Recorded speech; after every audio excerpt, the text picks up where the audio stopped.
UP के गोरखपुर में एक मकान में लगी भीषण आग, चारों तरफ फैला धुएं का गुबार, लोगों को घरों और अपार्टमेंट से बाहर निकाला गया। महाराष्ट्र के भिवंडी में कपड़े की रंगाई की फैक्ट्री में भीषण आग लग गई। बड़े पैमाने पर नुकसान का अनुमान है। दमकल की गाड़ियां आग बुझाने में जुटी, किसी के हताहत होने की खबर नहीं। दिल्ली के लाल किले में बड़ा कांड, परिसर में आयोजित जैन धर्म के धार्मिक अनुष्ठान से तकरीबन 1 करोड़ रुपए का हीरे से जड़ा हुआ सोने का कलश ले उड़ा शातिर चोर। दिल्ली पुलिस का दावा, संदिग्ध की पहचान हो गई है, जल्द होगी गिरफ्तारी भी। पंजाब के होशियारपुर में हिमाचल से आ रही एम्बुलेंस गहरी खाई में गिर गई। 3 लोगों की मौके पर ही हो गई मौत, 2 लोग घायल, सिविल अस्पताल में कराया गया सभी को भर्ती। हिमाचल प्रदेश के सिरमौर में भारी लैंडस्लाइड, पहाड़ का बड़ा हिस्सा टूटकर गिरा। पहाड़ टूटने की भयावह तस्वीरें सामने आई, खतरे की जद में आए 5 मकान। हिमाचल प्रदेश के चंबा में भूस्खलन के कारण राष्ट्रीय राजमार्ग पर यातायात पूरी तरह से बाधित। भरमौर क्षेत्र में भी कई सड़कें भूस्खलन के कारण बंद हो गई। बीजेपी विधायक जनक राज ने घटनास्थल का दौरा किया, जल्द से जल्द सड़क बहाल करने के निर्देश जारी किए। राजस्थान के धार में दिलावरा नदी पर पुल को पार करते समय तिनके की तरह बह गया पिकअप वाहन। ग्रामीणों की मदद से चालक की बची जान, लोगों ने प्रशासन पर लगाया लापरवाही के गंभीर आरोप। चेतावनी के भी बावजूद लोग जान जोखिम में डालने से बाज नहीं आ रहे हैं। राजस्थान के धार में शराब के नशे में धुत युवक पानी के तेज बहाव में बह गया। चीखने चिल्लाने के बाद मौके पर ग्रामीण पहुंचे और उसको बाहर निकाला गया। 6 से 7 सितंबर तक राजस्थान के कई हिस्सों में भारी बारिश की है संभावना। उदयपुर में मौसम को देखते हुए स्कूलों में की गई है छुट्टी। वहीं जयपुर में बारिश की वजह से 4 मंजिला मकान गिरा। मलबे में दबने से पिता और बेटी की मौत हो गई। हादसे के वक्त घर में 7 लोग मौजूद थे।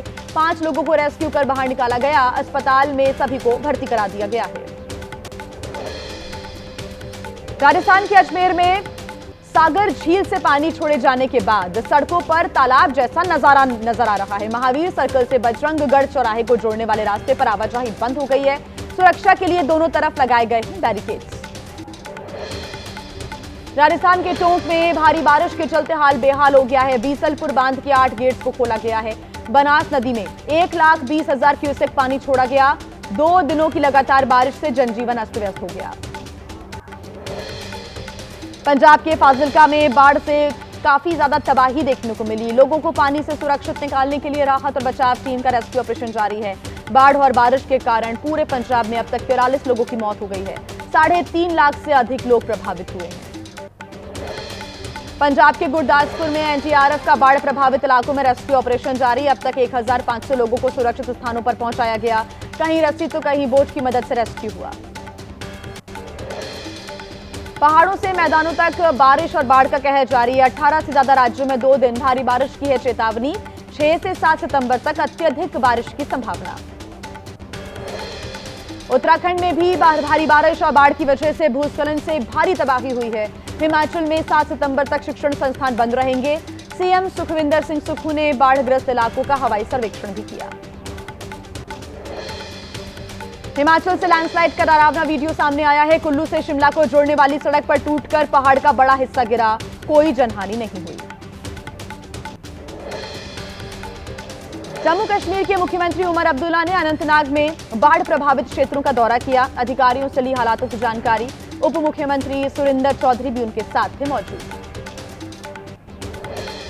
जम्मू कश्मीर में बाढ़ बारिश का तांडव जारी है। पुलवामा में बांध टूटने से नौगाम के रिहायशी इलाकों में पानी घुसा, तो वहीं झेलम तटबंध टूटने की वजह से श्रीनगर बडगाम में खतरा बरकरार है। एमपी के धार में लगातार बारिश से खुज नदी में आई बाढ़। धर्मपुरी में पुल डूबने की वजह से खुजावा से टूटा संपर्क। नाविकों ने अपनी नावों को बांध दिया है। बढ़ते हुए जलस्तर को देखते हुए प्रशासन भी सतर्क है। धार जिले में लगातार हो रही मूसलाधार बारिश की वजह से ग्रामीणों के लिए आफत बन गई है। हालात इतने ज्यादा बिगड़ गए हैं कि अपने ही घरों में कैद होकर रह गए हैं लोग। गांव की गलियां हो या फिर घर, हर जगह भरा हुआ है पानी। खरगोन के महेश्वर में उफान पर नर्मदा। ओंकारेश्वर बांध से पानी छोड़े जाने से अहिल्या घाट तक पहुंच गया है पानी। नदी के बीचों बीच बना श्री बाणेश्वर मंदिर आधा डूबा। यूपी के शाहजहांपुर में गर्रा नदी के जलस्तर बढ़ने से आसपास के मोहल्ले और गांव में भी पानी भर गया है। पानी में फंसे हुए लोगों को निकालने के लिए रेस्क्यू ऑपरेशन चलाए जा रहे हैं। ड्रोन से भी रखी जा रही है निगरानी। वहीं प्रयागराज में तेजी के साथ बढ़ रहा है गंगा यमुना का जलस्तर। 5वीं बार बड़े हनुमान के मंदिर में बाढ़ का पानी घुसा। मंदिर में जल पहुंचने के बाद विधि विधान से की गई पूजा अर्चना। राजस्थान के हनुमानगढ़ से गुजर रही नहर खतरे के निशान के पार और पिछले 3 दिनों से पानी का तेज बहाव देखने को मिल रहा है। ग्रामीणों का आरोप है कि प्रशासन गंभीर नहीं है, खुद ही इंतजाम करने पड़ रहे हैं। जलस्तर घटने के बाद भी दिल्ली के यमुना बाजार में 4.5 फीट तक पानी जमा हो गया है। सैकड़ों मकानों में घुसा पानी। पानी में तैरकर आवाजाही करते मजबूर दिखे लोग। मथुरा में हथनीकुंड बैराज से छोड़े गए पानी से उफान पर यमुना नदी पिछले 7 दिनों से खतरे के निशान के ऊपर है। नदी किनारे बसी कॉलोनीज में भर गया है पानी। किसानों की हजारों एकड़ फसल बर्बाद हो गई और आने वाले 12 घंटे मथुरा के लिए बेहद अहम और चुनौतीपूर्ण। मुंबई में गणेश उत्सव का आज आखिरी दिन है। लालबाग के राजा की शोभा यात्रा में हजारों की संख्या में श्रद्धालु उमड़े, सुख शांति और समृद्धि की कामना की। मुंबई में गणपति बप्पा के विसर्जन को देखते हुए कड़ी सुरक्षा व्यवस्था। मेगा प्लान के तहत काम कर रही है मुंबई पुलिस। सुरक्षा से लेकर ट्रैफिक व्यवस्था भी यहां पर कड़ी कर दी गई है। तेलंगाना के हैदराबाद में कड़ी सुरक्षा के बीच गणेश विसर्जन। शोभा यात्रा में हजारों की भीड़ दिखी। शांति सुनिश्चित करने के लिए हैदराबाद और सिकंदराबाद में लगभग 30,000 पुलिसकर्मियों की तैनाती।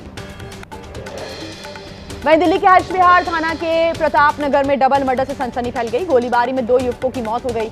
आपसी रंजिश में हत्या की आशंका। पूरे मामले में पुलिस के हाथ अब तक हैं खाली। राजस्थान के भरतपुर में पति और पत्नी ने जहर खाकर खुदकुशी कर ली। वहीं घटना के वक्त घर पर और कोई मौजूद नहीं था। पारिवारिक विवाद में सुसाइड की आशंका है। गणेश विसर्जन की सुरक्षा के दावों के बीच पुणे में हो गया गैंग वॉर। गोली लगने से 19 साल के युवक की मौत हो गई। अज्ञात हमलावरों ने 3 गोलियां मारी। मौके पर हुई मौत। हाजीपुर में आइसक्रीम को लेकर विवाद हुआ, जिसके बाद भारी बवाल हो गया। आला अधिकारियों ने संभाला मोर्चा। बवाल के बाद 20 थानों की पुलिस मौके पर निगरानी कर रही है। हाजीपुर में पुलिस पर हुए हमले में कई पुलिसकर्मी घायल हो गए। आपको बता दें कि उनका इलाज चल रहा है। उपद्रवियों ने पुलिस के हथियार भी छीने। विशेष समुदाय के लोगों ने तोड़ी पुलिस की गाड़ियां भी। मध्य प्रदेश के शिवपुरी में 30 किलो से ज्यादा चरस जब्त की गई। करीब 6 करोड़ 21 लाख की बताई जा रही कीमत। नेपाल से खेप लाने वाला मोहन ठाकुर गिरफ्तार किया गया। हैदराबाद में 5,000 करोड़ रुपए की ड्रग्स बरामद की गई। महाराष्ट्र पुलिस की बड़ी कार्रवाई। केमिकल फैक्ट्री में मिला 5 लीटर से अधिक एमडीसी। 2 सरगना अरेस्ट किए गए। अमेरिकी राष्ट्रपति डोनाल्ड ट्रंप के बयान पर पीएम मोदी ने सोशल मीडिया पर पोस्ट के जरिए ट्रंप की भावनाओं को सराहा। कहा, भारत और अमेरिका के बीच दूरदर्शी और व्यापक साझेदारी है। ट्रंप ने कहा था, मोदी महान प्रधानमंत्री, मैं उनका हमेशा दोस्त रहूंगा। जीएसटी दरों में कमी होने पर केंद्रीय कृषि मंत्री शिवराज सिंह चौहान ने कहा, सरकार के फैसले से किसानों को होगा बड़ा फायदा। इंटीग्रेटेड फार्मिंग की तरह किसानों को ले जाने की कोशिश। आर्मी चीफ उपेंद्र द्विवेदी ने जीएसटी सुधार का स्वागत किया। कहा कि इससे रक्षा उद्योग को फायदा होगा। ड्रोन पर जीएसटी हटाना एक अच्छा कदम है। आने वाला समय ड्रोन वॉरफेयर का है। 10 सितंबर को चुनाव आयोग की बड़ी बैठक। सभी राज्यों के मुख्य चुनाव अधिकारी शामिल होंगे। देश भर में एसआईआर की प्रक्रिया लागू करने पर चर्चा होगी। अहम मुद्दों पर भी बैठक में मंथन होगा। उपेंद्र कुशवाहा ने बिना नाम लिए नीतीश कुमार के बेटे निशांत कुमार को जेडीयू का उत्तराधिकारी बनाने की बात कह दी। कहा कि अगर ऐसा नहीं होता है तो जेडीयू खत्म हो जाएगी। केरल कांग्रेस ने बिहार को लेकर किए गए अपने विवादित पोस्ट पर माफी भी मांगी और पोस्ट को डिलीट भी कर दिया। जीएसटी दरों को लेकर मोदी के चुनावी हथकंडे पर हमारे कटाक्ष को तोड़ मरोड़ कर पेश करने की बात कही गई। तेजस्वी यादव का नीतीश सरकार पर हमला। कहा कि एक इंजन भ्रष्टाचार, दूसरा अपराध, यही है डबल इंजन की सरकार। कहा कि ये जनता तय करे कि ओरिजिनल सीएम चाहिए या फिर डुप्लीकेट सीएम। आज बीजेपी सांसदों के साथ बीजेपी अध्यक्ष जेपी नड्डा की मुलाकात कैंसिल हो गई है। पंजाब और उत्तर भारत में बाढ़ के हालातों को देखते हुए कार्यक्रम स्थगित किया गया। आज ही बीजेपी अध्यक्ष जेपी नड्डा के आवास पर होनी थी बीजेपी सांसदों की डिनर पर चर्चा। एबीवीपी के कार्यकर्ताओं पर लाठीचार्ज के मामले में बोले अखिलेश यादव। कहा कि यह परिषद और वाहिनी की लड़ाई है। एबीवीपी मतलब अखिल भारतीय वीडियो ऑफ पिटाई। ओपी राजभर के निर्देश पर अरुण राजभर के नेतृत्व में एसबीएसपी के डेलीगेशन ने लखनऊ के केजीएमयू में घायल छात्रों से मुलाकात की। साथ में राज्यसभा सांसद दिनेश शर्मा भी मौजूद रहे। एबीवीपी छात्रों को गुंडा कहे जाने वाले ओपी राजभर के बयान पर विधायक नंदकिशोर गुर्जर ने कहा, तत्काल माफी मांगे ओपी राजभर। एबीवीपी के आंदोलन को बताया छात्र हित में। श्रीनगर में हजरत बल दरगाह में लगे शिलालेख पर बने अशोक स्तंभ के चिन्ह को लोगों ने पत्थरों से तोड़ा। मस्जिद में मूर्ति न लगाने का हवाला दिया। जम्मू कश्मीर वक्फ बोर्ड चेयरपर्सन दरक्षा अंद्राबी का बयान, कहा कि शिलालेख तोड़ना दहशतगर्दी है। ये एक सोची समझी चाल है, इसलिए यह घटना हुई। एमपी के छिंदवाड़ा में ईद मिलान उन नबी के मौके पर जुलूस के दौरान फिलिस्तीन का झंडा लहराने का फोटो वायरल हुआ। हिंदू संगठनों ने पुलिस में शिकायत की। सीमा विवाद पर सीडीएस अनिल चौहान का बड़ा बयान, कहा चीन के साथ सीमा विवाद भारत की सबसे बड़ी चुनौती है। परमाणु हथियारों से लैस दो दुश्मनों के खतरे से निपटने के लिए रहना होगा हमें हमेशा तैयार। वहीं एमपी के पन्ना में सीएम के कार्यक्रम से लौट रहे लोगों को दिखा बाघ। सड़क पर बाघ देखने वालों की लंबी लाइन लग गई। पुलिसकर्मी भी सड़क पर मौजूद थे। लोगों ने बाघ का वीडियो भी बनाया।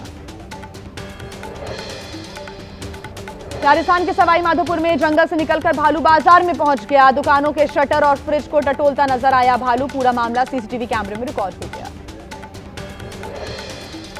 एमपी के सिरोही में तेंदुए की तलाश जारी है। तलाशी में वन विभाग कर रहा है ड्रोन कैमरों का इस्तेमाल। लेपर्ड के हमले से 12 साल की बच्ची की मौत हो गई थी। आवारा कुत्तों के हमले से 13 वर्षीय बच्ची की दर्दनाक मौत। एमपी के सिवनी में खेत में गई हुई थी बच्ची। एक लड़की किसी तरह भागकर घर पहुंची, परिजनों को सूचित किया। एमपी के बालाघाट में बाघ के हमले से घायल किसान की इलाज के दौरान मौत हो गई। गुस्साए ग्रामीणों ने किया जमकर हंगामा। मवेशी लेकर लौट रहे किसान पर बाघ ने अटैक कर दिया था। यूपी के फिरोजाबाद में भक्त बनकर पहुंचा चोर। परिसर में से साइकिल की चोरी कर ली और चोरी की घटना पूरी सीसीटीवी कैमरे में रिकॉर्ड हो गई। पुलिस जांच पड़ताल में जुटी हुई है।